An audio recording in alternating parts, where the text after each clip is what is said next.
So this is just pretty incredible here. We walked over to the creek bed on the property, and we saw what looked like a wall off in the distance, a rock wall. And sometimes you'll see those through the woods, and sometimes they're old boundary lines or whatnot, and sometimes they're nothing. In this case, it is a monstrous handmade, hand-stacked rock wall. It's a good 4 feet high. At the base, it's probably 4, 5, 6 feet across.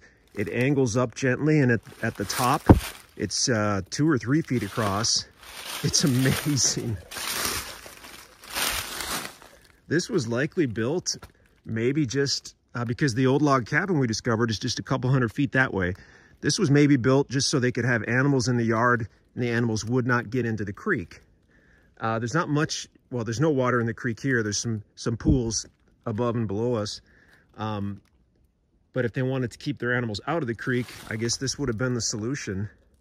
Prior to wire fencing, you would have needed a rock or wooden wall, and they chose rock. Imagine the work that went into this. It's incredible. Thousands and thousands of stones that they had to stack, obviously, make them fit.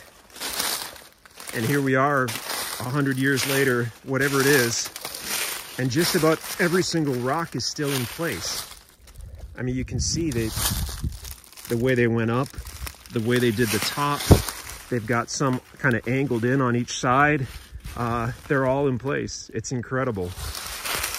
Just the time and effort that would have gone into having to do something. We've seen a couple rock walls. We've never seen anything like this. This is awesome.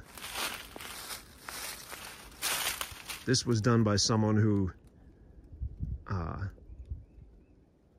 not only knew how to build rock walls, but had probably been taught, probably handed down throughout the generations, because just the way they did this is incredible. Had no idea this was here, but wow, very, very cool.